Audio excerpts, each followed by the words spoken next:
Hello and welcome, everybody. Welcome to another episode of Family Reflections.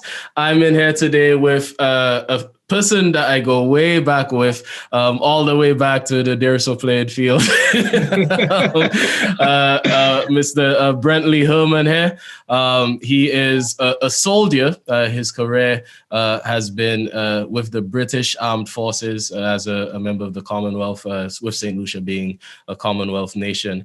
So what we really want to talk about today, Brentley, is we want to talk about your experience with the British Armed Forces. It has been a path that many St. Lucian men, many Caribbean men have followed. And I just really want to hear your voice. I want you to hear your experience there. So can you just introduce yourself to the viewers and listeners, tell them a little bit of your story? No, most definitely. My name is Brentley Herman. I am from the Caribbean island of St. Lucia.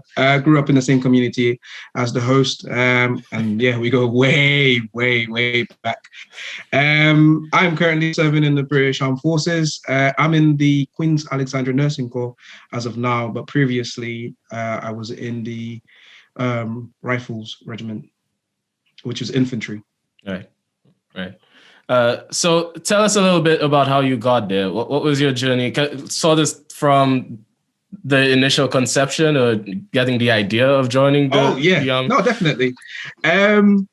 That's 2008, back end of 2008 actually. I don't know if you remember, there was a drive in the early 2000s for people to join the British Armed Forces. There was a lot of money pumped into it, and then when it came down to my CXEs, the examination, like my cousin Byron, who got in before me, he was just like, do you know what, we could do something better. We can go somewhere and more or less see different things. I was a bit skeptical because I was 16 at the time. Right. I was 16 at the time. I was a bit skeptical. Excuse me. And I was interested in computers.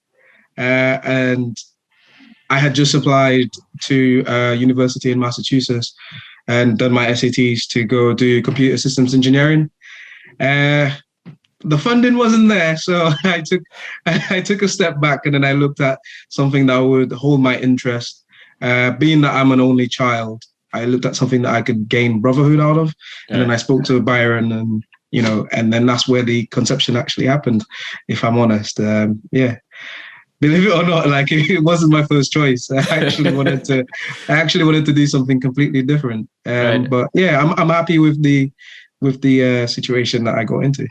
Yeah, man. And I just want to pause there very quickly because people, especially for young people watching this, very often you come out of secondary school or you come out of a school for the first time and you feel this pressure, right? This heavy weight to figure it all out, and you have to have everything planned out.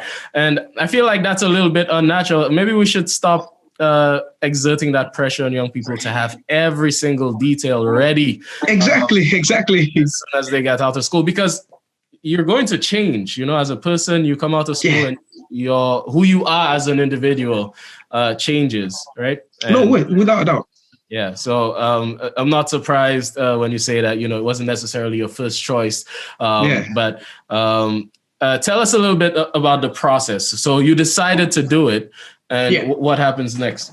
So I filled out the application online. Back then it was a bit, the application has changed over the years, but back then you had to have had your they call it GCSEs here, but you would have to have your CXEs or some equivalents to actually apply.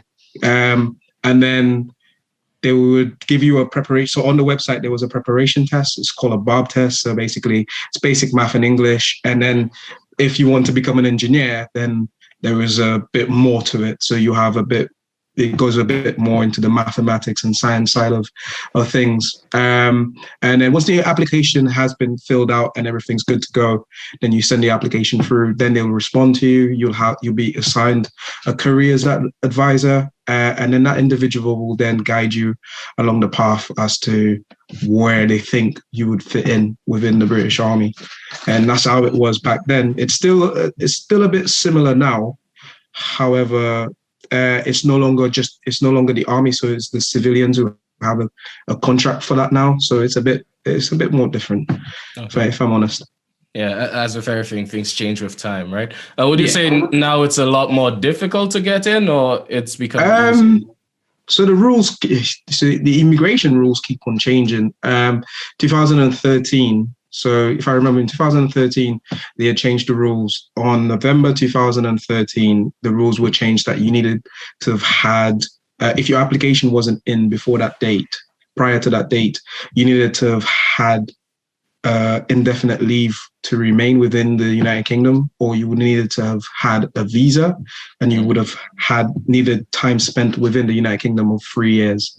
I think that's now in place. Now again, they keep on changing it on the basis of their need. So it's what the British Army needs at that time. So at that time, they felt that, okay, cool, we have enough people from the Commonwealth, and it's not only us from the Caribbean that come through. You have people from Africa who come through to then join. And at the time, the EU they did allow certain people based on the immigration rules and whatnot to join. So at that point in time in November, they changed the rules. But before that, all you needed to have was 6 months left on you need to have 6 months on your visa and more than 3 years on your passport at that point in time, because they need to process your documentation, because they would be petitioning on behalf of you to immigration to get you a stay within the United Kingdom. So that's how it normally works. Okay, all right. So even though it might now be slightly more difficult, just based on their need, it's still very much possible, right? It's still yes, without a doubt. The possibility is there.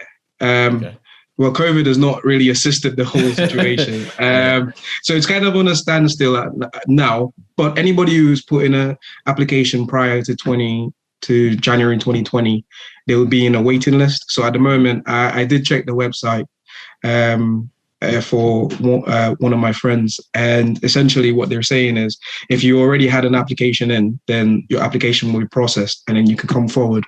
But as of now, they are just putting a hold on recruiting in the Commonwealth, because there was a massive recruitment from 2018 to 2020. Okay. And so at the moment it's on pause. But then once the world starts to pick up its feet again, then we'll see a new development in that. Hopefully, I'm hoping for that. So I just want to reel it back into you a bit. When you told, because you mentioned that you're from you're an only child, right? So when you told your mom that you were joining the army, what was the reaction there? Oh, that was an interesting conversation, because I was still 17 at the time, and she was just like, no. No. That's not happening. Yeah. No. She wasn't. She didn't want to discourage me, but at the same time, I am her child. I'm her only child. But after much deliberation and me, I had to convince her. So I had to explain my reasoning for wanting to have this opportunity. So I explained that one. It came to the point where I said to her, I don't even want to get paid. I just want to have the opportunity to do something that I will more or less benefit from later on in life. And she's just like, yeah, I know what you're saying, but I'm your parent. I am responsible for you, so no. Right. And then it took a while. It took a few months to actually wear her down, and then she was just like, okay, cool. I'll allow you to do this. Yeah, but I had it's of course not very similar, but when I went to the US, really about the same time, I wanted to be a pilot, right? And I got my private pilot's license, and immediately I was like, oh, a fighter jet. Why not? Why not join the Air Force? I would think the same thing. It was just like. So why not join the Air Force, right? And I remember, calling my mom and the Air Force, though. You know, that might be. The consideration is there. Yeah, I and make then it. immediately it was just no, no, no. No, Yeah. I personally, I think, not think. I feel that. Not well. I'm a parent now, so I have a. Congratulations, by the way. Yeah. Thank you, thank you. I have a little boy, so I get it now. Like I actually understand it. You're trying to facilitate this life for your child that you just don't want them to go down any path that will make danger encroach them. So you're just like, yeah, that's not happening. It's like, I want to go. No, no, no, no, no, no, no. And it's not a bad thing, necessarily. It's just love. That's all it is. Yeah. It's just love, man. That's all I could say. But then sometimes you have to fight it to get what you need to get to. Do you know what I mean? But yeah, no, definitely. Yeah, man. And so, the thing is, right? Even because when you joined, I believe 2008, that was the financial crisis. The US was in the Middle East. I'm not sure. I'm pretty sure the Iraq War was on. It was, I think it was still happening. Right. So the process started in 2008, but we didn't leave till like 2009, 2010. But yeah, you're right. The Iraq War was still sort of very prominent, and then Afghanistan was becoming the more like the main focus of the whole war situation. And as it simmered down, Afghanistan became the primary sort of target. Like everybody was focusing on Afghan and going out there. So things changed rapidly. As you said, with time, you expect everything to change, and you will see differences. And I've spoken to a lot of people that were from the older generation that actually went to Iraq, and then they said that the wars were different. Not the fact that it wasn't war fighting, but the tactics were different. So you had Iraq was against a military. Do you know what I mean? Right. But when you look at Afghanistan, it was like you're fighting against shadows. Essentially, yeah. Like similar to like Vietnam sort of thing. So like guerrilla fighting, like guerrilla warfare sort of thing. Like so they'd use like improvised explosive devices, and then that's where a lot of the casualties were emerging from because of like situations like that. A lot of vehicles got hit, and then like as it progressed, like they changed. Like equipment changed, people's mindsets changed, and just the whole army in general had to change its sort of mindset towards how they would sort of attack that situation. Even now, the effects of Afghanistan are more prominent within the British Army than Iraq. Really? And it says a lot. Yeah, because a lot of the lessons that we were being taught were Afghan based rather than. So it was more like how you would deter situations in Afghanistan. Like you had a lot more counter IED sort of lessons. So you'd have more lessons centered about working within that area rather than what things were like different places in the world. Because obviously. As the world progresses, it becomes more modern. You'd be engaged in more modern warfare, and being within like working in environments like a city or town, sort of things like that. But it has changed massively. No, I could only imagine. And the thing is, for anybody joining the military, I think as much as you have to be aware of the benefits, and you're well aware of all the benefits of character building, and you mentioned brotherhood and all of those things. You also need to be sensitive to the danger, right? The world is not a safe place. No. And I think moving from the Caribbean to, well, let me be specific, moving from St. Lucia in general, and moving to a place like the United Kingdom, I would have assumed you would have had the same sort of situation in the United States, where we're friendly people. Right. Yeah. We like to be. It's not that we don't. It's not like we like to follow people, but we like to be amongst people and have conversations and just feel like a good vibe. Right. And you move to a country where it's a lot different. And then when you're in a place like the army, you get that same vibe back because you're within that sort of situation where people that you can make jokes. Do you know what I mean? So it has its moments, I would say. Yeah. Yeah, that really takes me to what I wanted to ask you next, which is how are you able to cope with the culture shock? You know, you come in from St. Lucia, you come in from warm weather, you come in from so how did you deal? So I'll tell you, it was not really a joke, but it is a joke actually. So when I got to immigration, and I spoke to the individual there, and he was just like, you've come from the Caribbean. What are you doing here? I was just like, I came to work on my tan. Literally, that's what I said to him. I came to work on my tan, and he was laughing. It's just like, so you came to join the army? I was just like, I came to join the army. He was like, okay, no problem. But when I came out of because England is significantly colder than like, it's cold 365. Like, it's not even like there's a different, like, they call it summer, but like, obviously if you go to the US, then you have a summer. Yeah. Like, you step outside and you're just like, at one point I said to my mom, I thought the AC was on somewhere. I don't know. Like, it just, do you know what I mean? You're walking around and it's just cold all the time.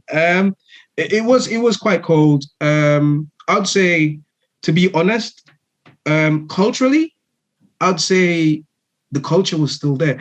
If I'm honest, I think culturally, London, I don't know about now, but at that time, you would meet a lot of Caribbean people. I think, like, so the London accent in itself is based around the Caribbean accent. Well, actually, it's the reverse, right? Because the Caribbean accent is Queen's English, right? So, so it's literally like a swap. Because after World War II, I think it was, like, a lot of people from the Caribbean went over to assist with rebuilding, and then okay.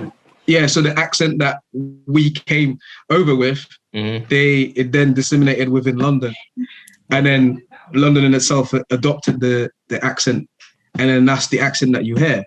And people, if you think about it, like, I'll give you a simple example. It's just like, what's that thing down there? Like, I'm gonna go down there and see this thing, or just shortening the words. Like, instead of saying "isn't it," they're like "in it."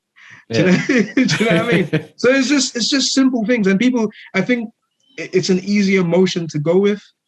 Than changing your whole composition to fit a different narrative, if that makes sense. Right. Like I felt like there was still the same raves or sessions that we used to go to. I could still find it there. Yeah, parties, exactly. And then you just meet more, like, it was just like soca, everything was there. And then you got Notting Hill Carnival. So it wasn't like I had lost it. No, I can get the food, I can get everything. Right. But the only major difference is I couldn't walk from one area to the next and say, I'm gonna meet my friends down the road. And we're gonna sit down and have a chat for how many hours, because none of my friends were there. I think that was one of the things that was really challenging. And making friends in the initial stage is very, very challenging, because people are very, like, closed and not as open as we are, whereas we're open and inviting and warm to everyone that presents themselves.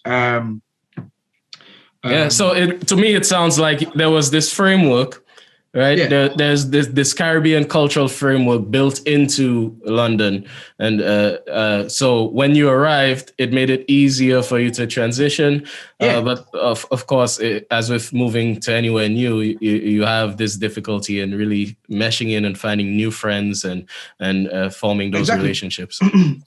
yeah, you find yourself like rather secluded, and you yearn for it. You don't realize. I think when the older generation used to say to us, you don't realize what you have until it's gone. Right. Like that speaks so many volumes now to me. Like, you know what I mean? So yeah, I understand a lot of things that my great grandmother used to say. I never took like honest. I was like, oh yeah, she's just always saying these things. But then when you actually in it and you experience it, then you understand the value of all these words. That they were all the wisdom that they were trying to impart on you, but you Right. didn't understand that it was wisdom. You just thought it was just words. Yeah, man. You know, the older folks tend to know what they're talking about, man. And the older you get, the more you realize it, right? Yeah, no, definitely, definitely. But a little bit earlier when we were discussing your mom's reaction to you joining the armed forces, you mentioned that you were a new father, right? And Yes. so I kind of want to know now, still serving as a soldier and still being in the military, how does Yeah. that shift your perspective? How does that shift your decision making now that you have a little person? Yeah, no, that's actually a really good question. With To be honest, I am going to be absolutely honest. I have a really good baby. He does not really cry.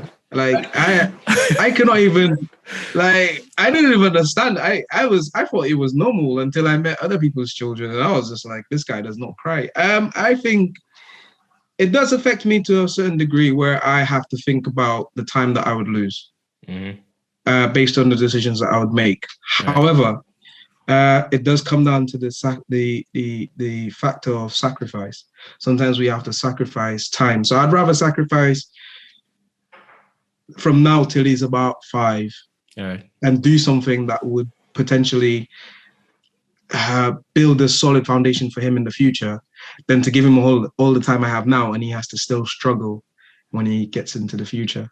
All So right. then if it means me being away for 3-4 years, and then I know that after that 4 years, I'll be with him every single day, then yeah, I'll make that decision. I think now as a parent, I understand more what goes into decision making rather than just thinking like, oh, because my mom don't like me, she's telling me no. Do you know what I mean? Right. I think that sort of growth has come into play and understanding that. But job wise, the current job I'm in now, I think the time I think I don't think I have less time now because I work in the hospital now, so it's Right. just less time. So you're 'Cause I do- working shifts and night shifts, stuff like Yeah, that. so I Okay. work. So the night shifts, I prefer to work night shifts because I'll actually have the time during the day. Mhm. But when you're working a 12-hour day shift, and you're working from like 7:30 in the morning to 8 o'clock in the night, you don't have any time. By the time you come back, he's already asleep. Right. Do you know what I mean? So it's like you feel like you're missing out, and then when you get the weekend, you feel like that's your time to rest Right. and sleep and recover for for you to then go back into that same. So and then I feel like I'm more in a cycle than I am actually getting any progress out of it. Some decisions are very difficult to make, and I have to be mindful because of the effects or the lasting effects that it will have on him. Now, whereas when I was single, I'd be like, cool, I'm doing that. I don't. Yeah, help me out. Is this hospital a veterans hospital? Not whoa. That's a good question. So with this hospital, right? So the town that I live in now is a naval town. Okay. So the Navy is predominantly based down here, Mhm. and the hospital in itself, it's just a regular hospital, but you have a lot of military Okay. going through that hospital. So it could be Royal Air Force, it could be just regular Army, or it could be Navy going through that hospital because there's a lot of training facilities within this region as well. So whatever happens, if that's the closest hospital in that area, then they will be brought down to the hospital to be treated. Yeah. Kind of the reason I was asking is because I wonder what the facilities are for and resources made available for veterans in the UK, because I would hope I would think that going into the military, you're looking forward to some of the respect, some of the benefits coming out of the British Army. Yeah.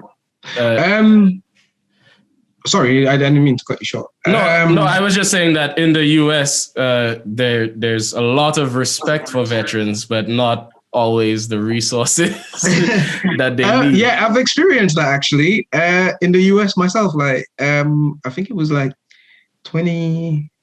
What year was it? I think it was 2014, 2015. One of the years I visited, and I was trying to get some stuff from a military shop, and the guy asked me if I was serving, and I told him, and he was like, it's like they're in awe of it, and I was just like, yeah, that's cool, man. Like, I personally, I don't really like compliments. I'm not really a person that goes looking for, but it was just nice for somebody to just say, oh, thank you. And I got the same thing for the airport, where if you're flying on Delta, you're allowed to board first.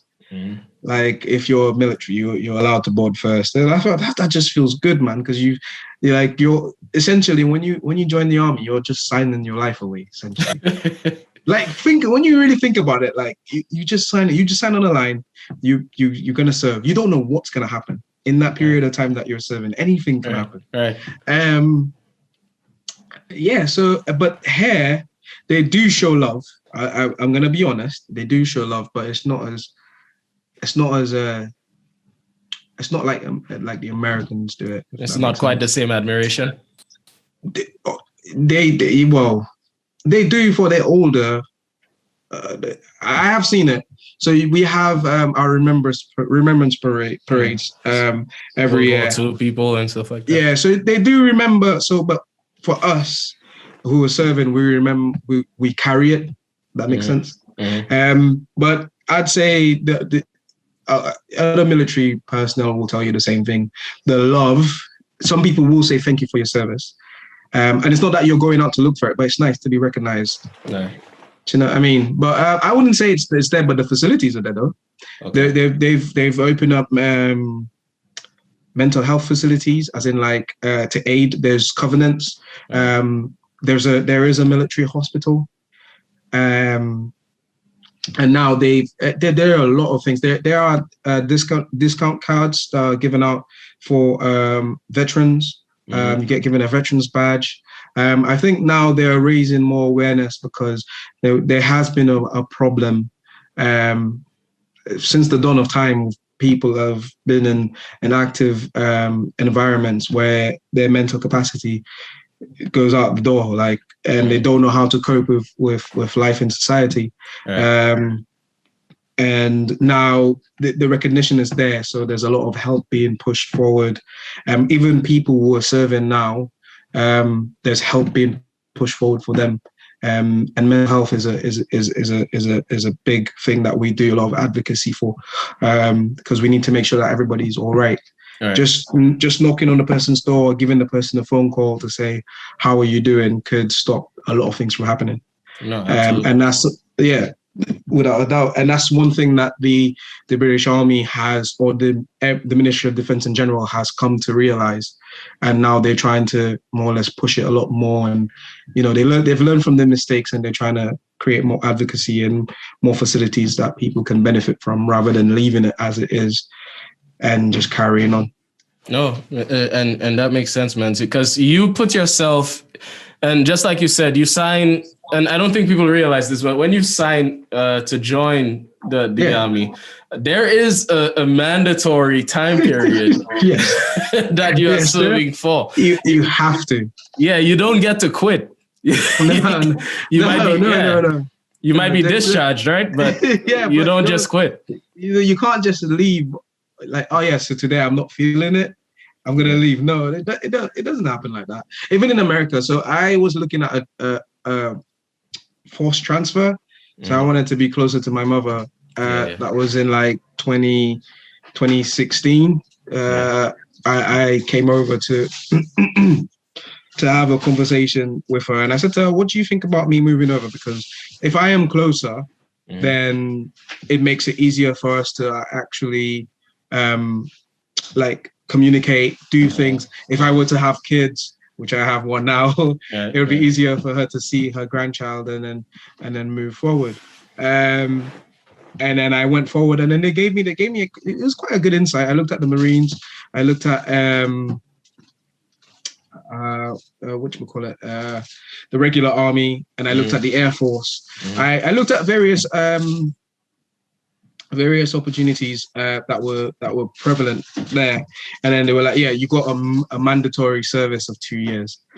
Like, you have to serve those 2 years within those 2 years. And then they said anything past that, one of the things that I found was amazing was anything past that, and then you came out of the army, you get the GI Bill, which more or less covers everything. Like, anything that you wanted to do, they're like, yeah, we cover that. And I was just like, how? Like, just how? It was just amazing to just, because for us it's different. Like, we get given like what? Well, actually now we get given like free university. So if you've done 6 years in the British Army, once you're planning to leave, you then get you apply for you go through the process of applying, and then you then get given like whatever subject. If it's your first degree is covered, it's paid for. So it doesn't matter what your degree is in, it's covered. Right. So up to bachelor's degree, that is. And I was just like, wow, that's cool. Like, do you know what I mean? Like, that opportunity is there. Like, that's an amazing opportunity. Exactly. Yeah. So I think they've adjusted and they've listened, because people would have probably complained about it. You know, if you don't complain or you don't speak up, then there's no changes that will be made. So I think people have made people have made complaints and then stated how they feel and what they would like to, the benefits that they would like to reap from like after serving, and it's been documented.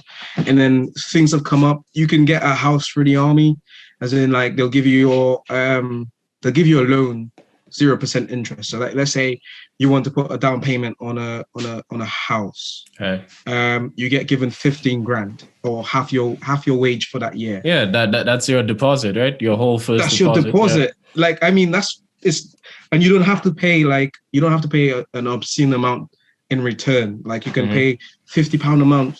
That comes out of your salary before you even get your salary to cover that 15 grand. And as you promote or you move through the ranks, it doesn't increase. The amount doesn't increase. It stays the same. So if you want to pay an extra £500 a month, you can. So it literally, they have created a lot of avenues, and they've created a lot of options that people can utilize, so they can make like something better for themselves in the future. Okay. So basically, you know, there are many benefits, right? I know just a while ago we were talking a little bit about the danger associated. So definitely. Yeah, I want to make sure that we're taking a balanced approach, right? Saying the good and the bad. Yeah, it sounds like there's some very good benefits, and also I assume that we haven't touched on the immigration benefits, right? Because you get citizenship. Actually, I'll have to explain that one. So with the immigration situation, right? So you get covered for, so let's say you spending like 20 years in the army. You've been given sort of like, you're out of immigration control, if that makes sense. So they can't touch you. They can't do anything to you for that time period. Once you've reached the qualifying period, you can just apply for citizenship. That's it. Okay. You can apply for it and pay for it. However, the army doesn't cover that, but they've already given you the opportunity to sort that out yourself. Do you know what I mean? They've given you a job, you know. So it's kind of an indirect benefit, right? Yeah. So it's indirect. However, they do pay for your indefinite leave to remain once you've qualified for it. A lot of people are not aware of this.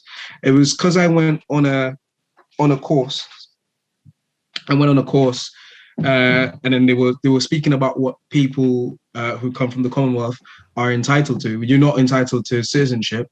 However, you can get indefinite leave to remain if you're not ready to settle or stay, but you want to continue working in the United Kingdom after you've left the army. Sorry. Yeah, so that option is there, Okay. immigration wise.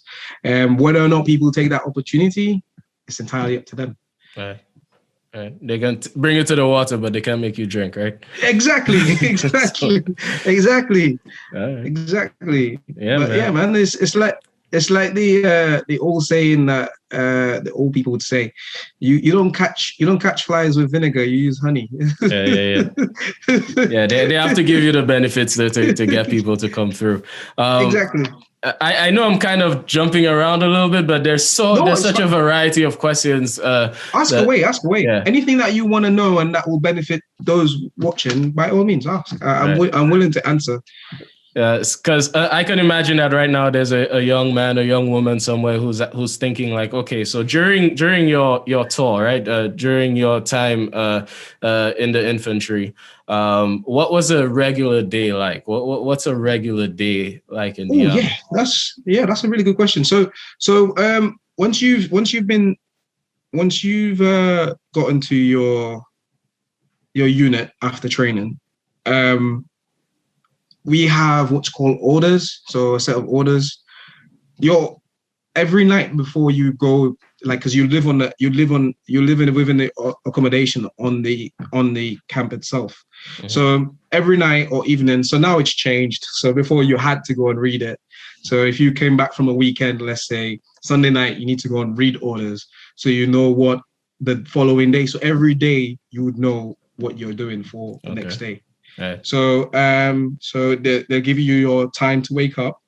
So normally be 6, depending on your So in my regiment, we had a bugler at 6 on the dot. He would be blowing the bugle. Uh, Um, and I never realized this until somebody mentioned it to me. I was just like, I would get up anyway, but I never realized it. And so I said, "Hey, did you know he had a bugler outside?" I was like, "There was a bugler."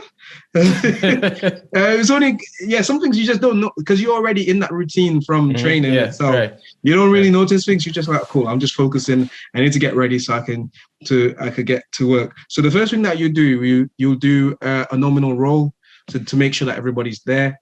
If that person's missing, the reason for that is for to make sure that everybody's okay as well, because people can go missing, things can happen to people. Right. Right. It's like for safety and safeguarding of the individual.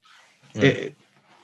For the individual. So if somebody's missing and then nobody's had contact with that person, that is a red flag immediately. So then we then need to go and try and find where this individual is. But if the person's just skipping out on fitness in the morning, then the person will get in trouble. But normally you wake up, if you have breakfast in the cookhouse, you can have breakfast. I think the cookhouse normally opens about 6 to 8, I think it is. You have breakfast. There's a variety. They've changed it now. It's pay as you dine. It used to be that you would get your food, like they'll take the money out of your salary, but you get meals every day.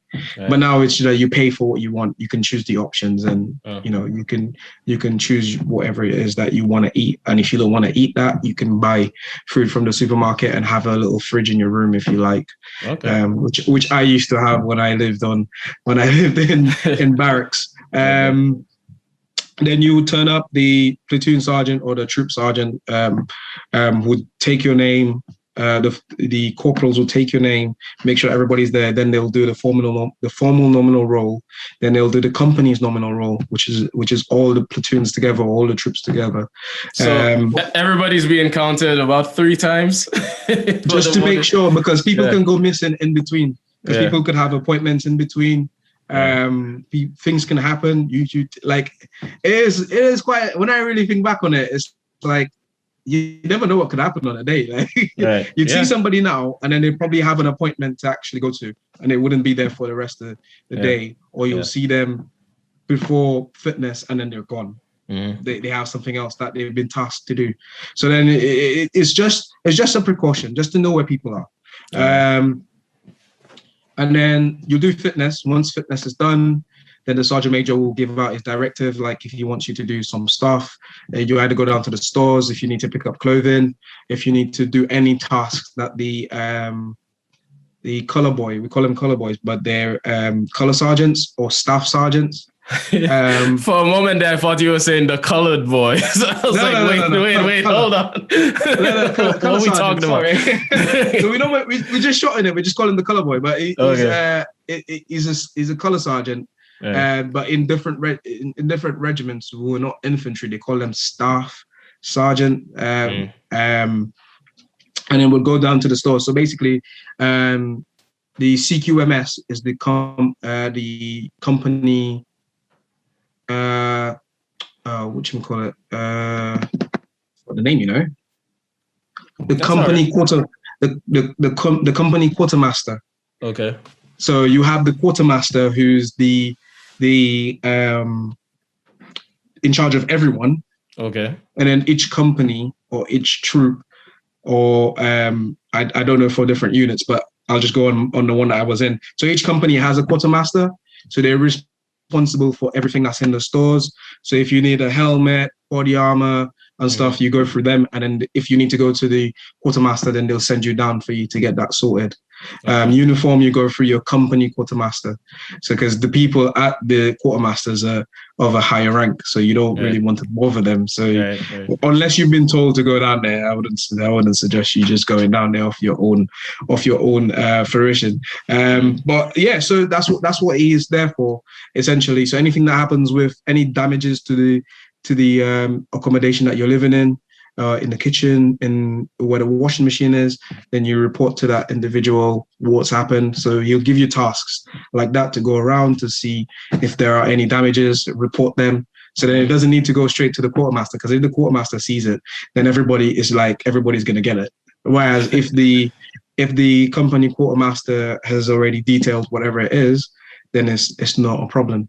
All right. It's like basically, how could I explain it? It's basically your parents not knowing the trouble that you're in, comparing to knowing the trouble that you're in, and they understand why you're in that trouble. Yeah, while you're. Okay. Do you know what I mean? So then they could sort of, they're like, oh, okay, so it wasn't your fault.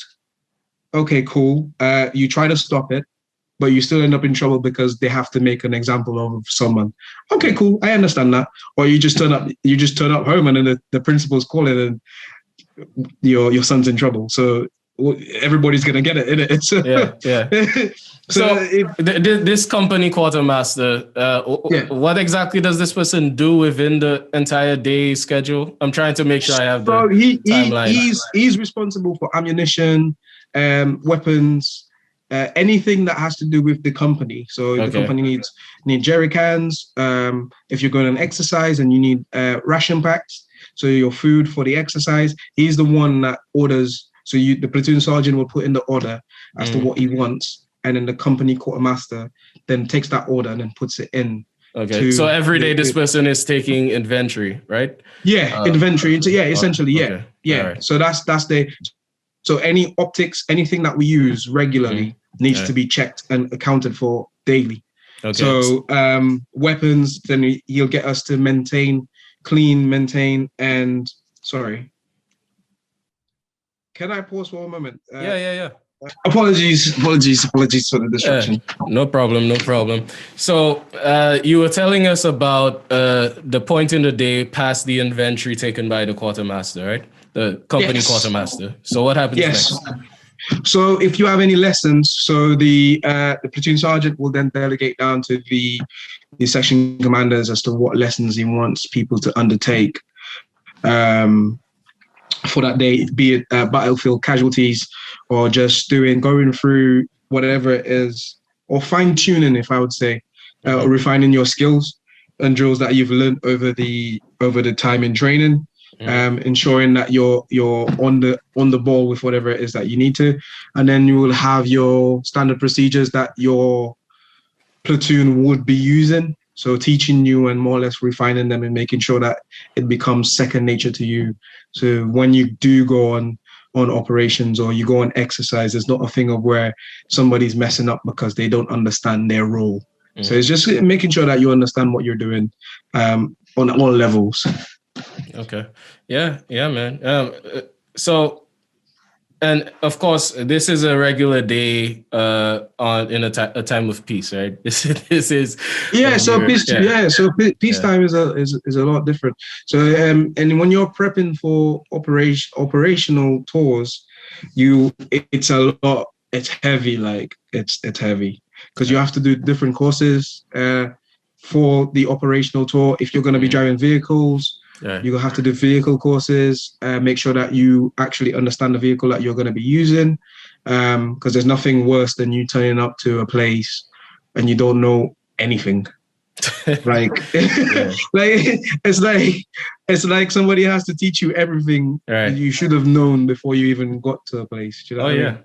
You have to be an asset, not a liability. Yeah. Exactly. Yeah. So everybody's like, yeah, it's heavy. Then you do what's called live firing. So live firing is essentially you will have live rounds, and you will be doing these section attacks or these attacks consistently using live rounds to show or to demonstrate that you have the capability and like the mindset to actually go through whatever it is that needs to be done when you do get on an operational tour.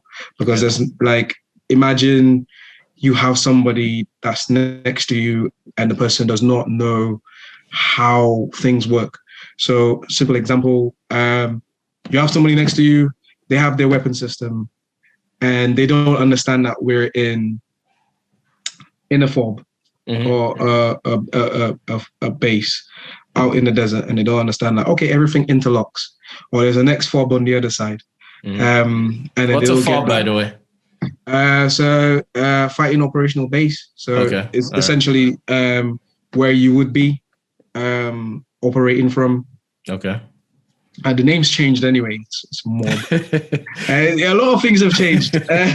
But anyway, so essentially that's what you'd be working for. So once that area has been occupied by you, that would be your base of operations. But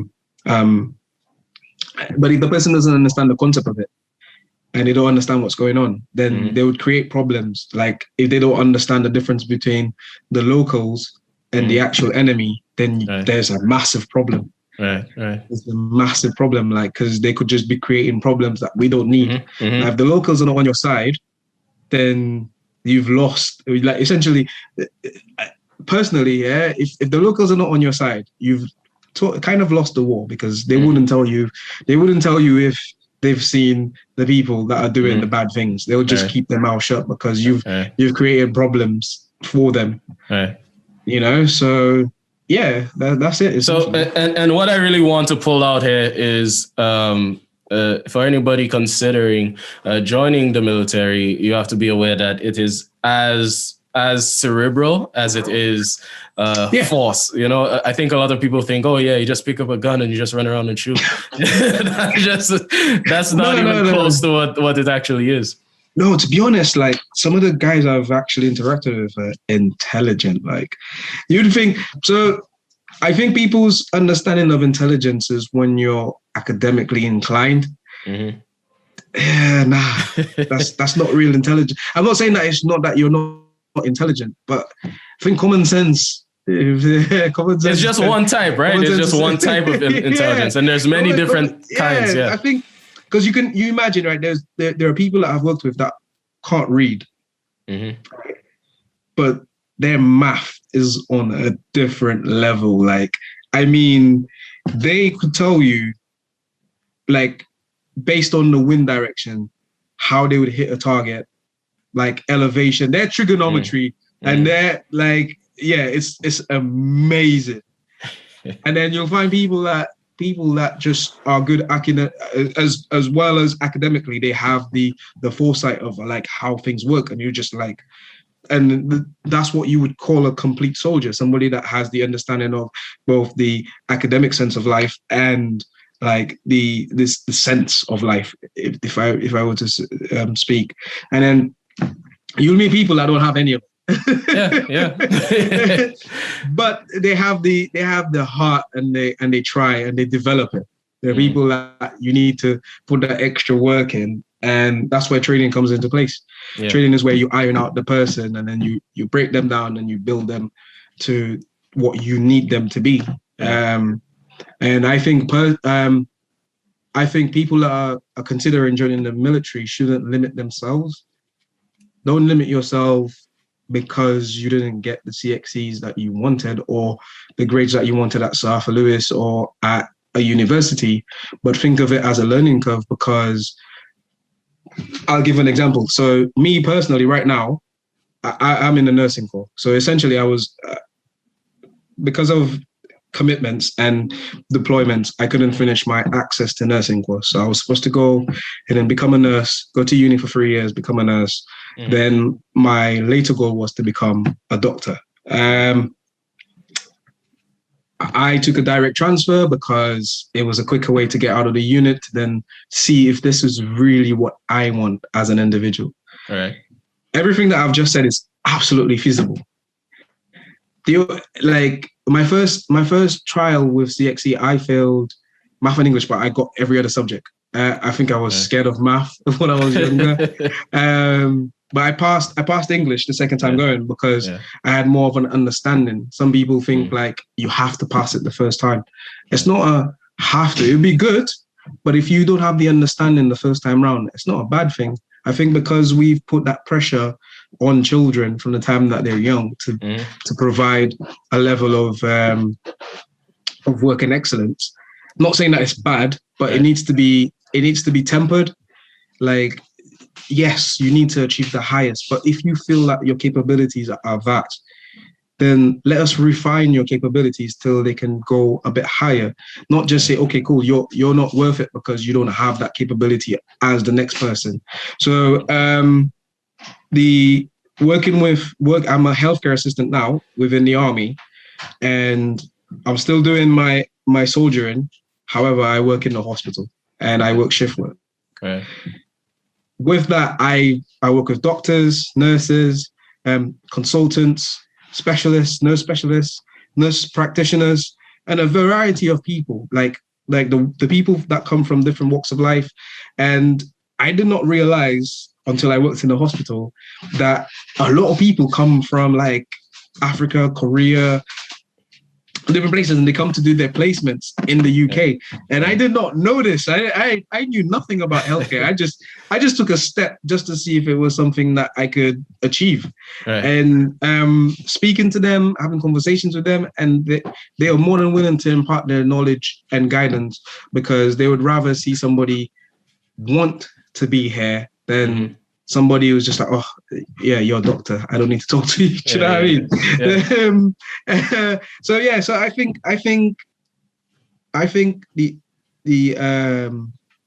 opportunity is not limited to what your capacity is at this moment, and people need to understand that your capacity can always be developed. Like nothing stays the same. Right. If everything stayed the same, then we would still be in the Stone Age, man. Yeah.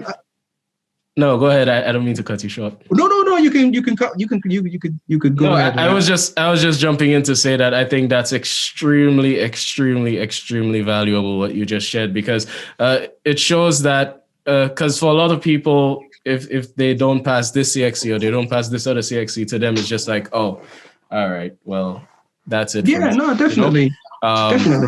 But it's never over until it's over. It shouldn't be a place where you were like, okay, this is it. Instead, what you should never do is stop. You should never stop moving forward. And I'm really proud to say that I observed that with you, right? You've pushed on way beyond where any any boundary that anybody would set up makes sense. So I think sorry for cutting you. Sorry. No. I was done. I think I learned that from all of us. I didn't learn it. I learned it before I even left. Do you know why I would say that? I didn't realize I already learned. So a lot of the things that I display now, I already learned it, but I didn't realize I already had it. Because think of it this way: we were playing football on the field together, right. And all of us had capabilities. But it took one of us to realize that we could be a good football team to put us together. Yeah. Then we developed, and then we got into the role that we were assigned to because we wanted to be better than what we started as. Right. So we kept on pushing the boundaries, not realizing that that would be the catalyst for our futures. Right. Pushing the boundaries, not being comfortable with just being that. We wanted to be more. We wanted people to see us for the talent that we could, not even the talent, for the hard work that we put in to develop the talent that we had. Because let's be honest, a lot of us didn't have anything. But we continually worked hard where we thought that, like, let's say I wasn't good on control. Like I'd go early and then I'd learn how to pass and control because I wanted to be better because that was always there with us. And I think if that spirit is maintained within the community, then the limits that we have placed on each other within the community can be broken quite easily because we would be maintaining it. Right. We'll be like, okay, cool. We need to tether the metal, make sure the steel is while it's hot, we hit it so we can get the perfect sword. You know, it's not massive hits, it's small ones. Ones. Take our time and make sure we develop everybody else that comes after us as well as we can. Give them whatever materials that we've learned because there's no point in having loads of success if you have no legacy. Like there's nobody to follow in your footsteps. Like it shouldn't only be one person being successful. It should be everyone. Everybody should have the opportunity to develop themselves. Right. It shouldn't only be for you, right? You should be giving back. Definitely. So right before we wrap up, and we're already on our time, but I wanted to just open the floor for you to just give advice because there's somebody watching this right now who is thinking, maybe I want to go to the British Army. Maybe I want to try this thing out. What advice would you give to that person? I would say don't give up. The opportunities are there. Have a plan. Don't just think, okay, I want to join the British Army. The British Army is just the house. The house has furniture. Look at the other opportunities that are in the British Army. You don't have to be an infantry. You don't have to be a medic. There's engineers. There are different opportunities within the British Army. It's not solely just that. And when you get there, don't just think, okay, cool, I've gotten there. That's it. I made that mistake. I'm not gonna pretend like I'm perfect. I made that mistake. I did become lazy in certain aspects, as in comfortable. But don't be comfortable. Remain uncomfortable until you've helped somebody else to come forward. Because if I can, whatever advice that you need, you can get it from me. Don't give up. Keep working hard. Make sure you prepare before you get there, so that when you get there, it's a lot easier to continue along that path. And just be kind, man. Like, just be kind to everyone. Don't let people's problems bother you too much. Right. Yeah, that's all I got. Yeah, and I think that's very, very timely, very well put together advice that will go a long way for someone interested in this path. And man, I really appreciate you taking the time to talk to myself and the viewers and listeners, whoever's going to be looking at and listening to this episode. Folks, as always, our tradition here is I will tell you when the next episode is. Brentley and myself are actually recording this on May 2nd. You're going to be seeing this on the 10th. But we had this talk a while back, like last week. Yeah. So, you can expect the next episode of Family Reflections to drop for your enjoyment and for your learning on May 24th. So we're looking forward to seeing you on May 24th. Once again, Mr. Herman, thank you for joining us. You're most welcome, man. Anytime, bro. Anytime. Yeah, man. Hopefully we can have you in here once again at some point in the future. And definitely. I look forward to that. Us. Yeah, man. I look forward to that. Thank you for having me. Yeah, man. Absolutely. Bye for now, everybody.